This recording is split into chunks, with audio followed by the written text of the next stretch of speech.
Okay, so that's the sled I found last night looking around on Marketplace. And I've been looking around on Kijiji and stuff for a while, can't find anything. And everything's overpriced, like double, triple the price because of COVID right now. But this is the sled I found. It's a Grand Touring 94. It has electric start, new motor job, has 50 clicks on it, studded tracks, but it has no papers.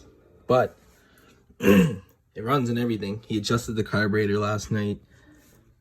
I offered him $600 and he took it. So he's gonna deliver it for $600 today, around sometime around supper time.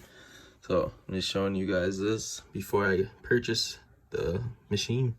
And I'm gonna check it all out and show you guys everything and what's wrong with it or anything I'll fix and show you, and how to make it look nice, and show you how to make a flip here.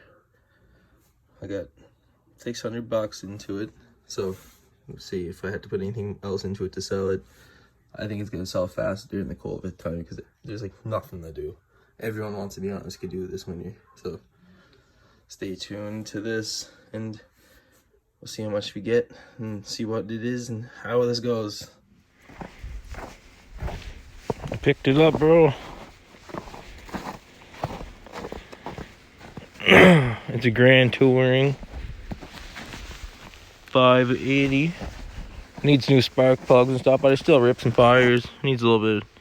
Fires up one shot.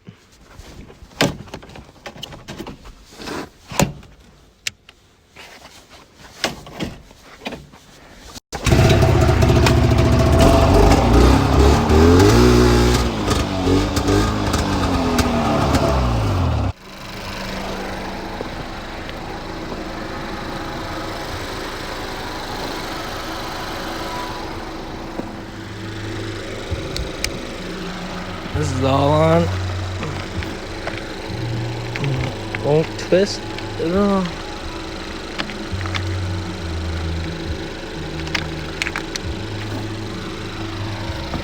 Is that connected on there good enough, or do I gotta put it on a different part?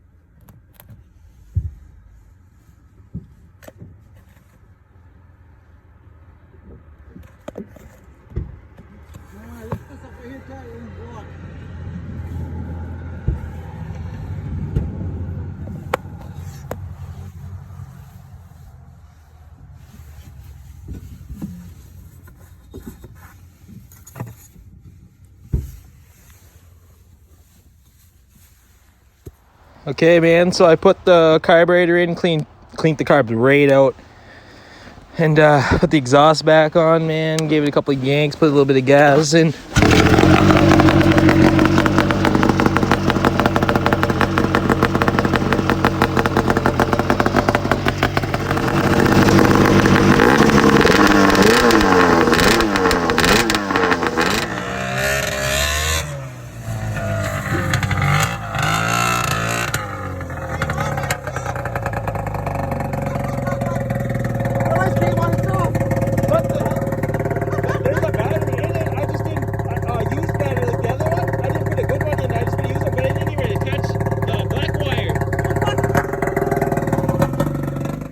So I ended up picking the sled up for $485, and I ended up driving around a bit that night, and shut off, couldn't get it started.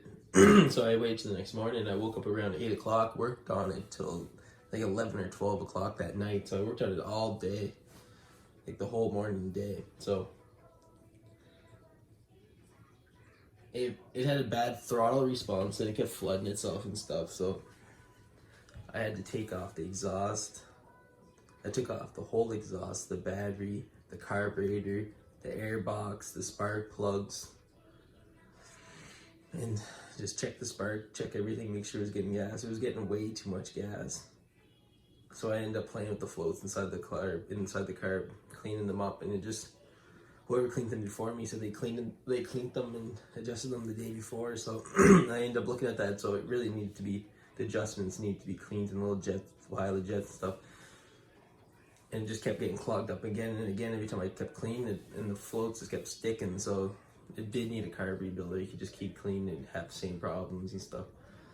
And then the starter gave out, and I couldn't figure out what happened to the starter because the starter was working fine the night before, and the next day I could not get the starter to turn or nothing. And I took all the extra wiring and wired everything back up and did everything and tested everything, and all I could think about was the exposed wire on the bottom, because the starter's on the bottom of the engine, and all that flooded gas was just dripping out anytime I took the carburetors off, and it would touch, like, literally, imagine oil getting inside your wires, and it probably wouldn't start. So it probably fried the wire, had to need new wire cleaned up, and I didn't want to work on the starter on the bottom of the engine because that's hard. So I just ended up selling it pull start, and it was pulling one start, but if you drove it, it would flood itself and you would have to take everything off again, do it all over again until you had to put a new carb on it.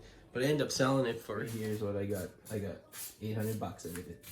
So $485 plus I put like $15 for the gas, $500, and I made $800. And that was in one day, literally. I bought it, test drove it, ripped it, parked it, woke up the next day, worked on it, cleaned everything, made everything a little better. And it was running way better, as you can tell in the videos. It sounded mean compared to what it was. It was sluggish to popping up. So I made a little flip of it, and let's hope for some more bikes, more videos coming up. We'll get some bigger bikes, more 2-strokes, 4-strokes, everything. I was looking at a 400EX. If I can get a better price on it, I was gonna trade my chainsaw, give him $1,900 for it, but I really want to give him $17 in the chainsaw, and that's still a pretty good deal for a buddy's bike. So